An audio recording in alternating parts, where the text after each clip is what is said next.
Meille on tänne Farmasian päivien uutistudioon saapunut nyt kehitysjohtaja Riku Aalto Trainer for You-konsernista. Tervetuloa.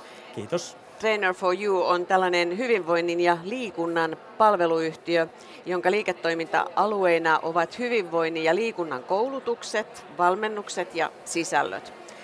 Yritys tekee apteekkien kanssa koulutusyhteistyötä apteekkien palveluliiketoiminnan edistämiseksi. Riku Aalto, miten olette löytäneet tienne tänne Farmasian päiville? No itse asiassa me ollaan tehty tuossa muutama vuosi yhteistyötä apteekkien kanssa, koulutettu heidän henkilökuntaa tämmöisiksi hyvinvointivalmentajiksi, ravinto-ohjaajiksi, personal traineriksi ja tämmöisiksi niin kuin elintapaneuvonnan ammattilaisiksi. Ja me oltiin sitten yhteydessä tänne Farmasian oppimiskeskukseen ja sieltä esitettiin kutsua, että tulisitteko Farmasian päiville vähän esittäytymään ja kertoa teidän mahdollisuuksista apteekkialalle, niin eihän siitä voinut kieltäytyä. Miten helposti proviisori kääntyy personal traineriksi? No ehkä personal traineriksi saakka, niin ei ihan jokainen käänny, mutta ehkä tämmöiseksi niin kuin matalan kynnyksen puheeksi ottajaksi ja elintapaneuvojaksi, niin kääntyy hyvinkin helposti. Ja nyt kun mietitään sitä apteekkiympäristöä, niin siellähän liikkuu just ne ihmiset, jotka kaipaa niitä pieniä elintapaneuvoja ja jolle se pieni sysäys ja semmoinen matalan kynnyksen tuki voi olla todella tärkeää. Tapahtuuko tämä neuvonta asiakkaan aloitteesta vai apteekin henkilökunnan aloitteesta?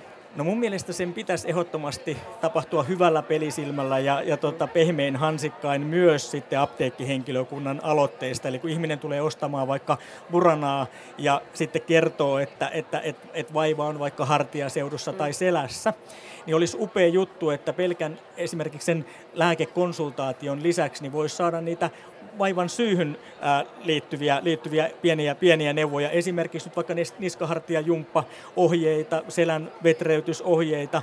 Ja ehkä sitten apteekilla voisi olla myös tämmöisiä terveys- ja hyvinvointituotteita myydä siinä matkaan. Tässä olisi vaikka jumppakeppi tai jumppapallo tai joku putkirulla ja materiaalia, kirjaa ja tämän tyyppistä. Ehkä sitten jopa semmoista palvelua, jossa asiakas huomioidaan joko yksilönä tai ryhmänä, vaikka kuulostaa ei ehkä ole tuotteistettu kovin pitkälle, mutta vaikka joku tämmöinen diabeetikkovalmennus tai verenpainevalmennus, jossa ryhmänä saisi tukea valmentajalta, saisi sitä muulta ryhmältä ja saisi sitä oppia, että miten mä voin omilla elintavoilla vaikuttaa.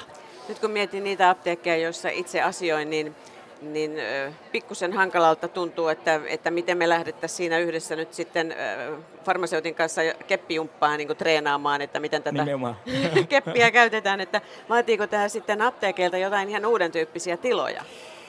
No, mun mielestä tärkeintä on se neuvonta siellä hyllyjen välissä, eli ne pienet elintapaneuvot, koska lähestulkoon jokaiseen vaivaan voi liikunnalla ja ravitsemuksella ja pienillä elintavoilla vaikuttaa.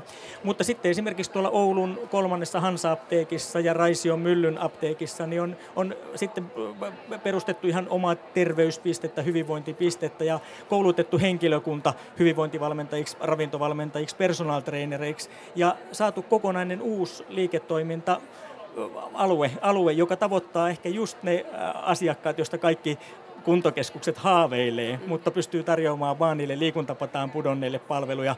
Apteekki tavoittaa selkeästi niin kuin juuri ne henkilöt, jotka tämmöisiä keveitä elämäntapavinkkejä kaipaa. Jotka ei kaipaa mennä sinne aerobik-tunneille. Joo, voivat löytää tiensä sitten myöhemmin, mutta saavat ehkä sen ensimmäisen kipinän, tarpeeksi matalan kynnyksen kipinän sieltä apteekista. No miten helppoa tai vaikeaa esimerkiksi sitten apteekkihenkilökunnan on, kun huomatessaan, että henkilö on selkeästi ylipainoinen ja sitten sen myötä muitakin ongelmia, niin kuinka helppoa tai vaikeaa on ottaa esimerkiksi tällainen asia puheeksi?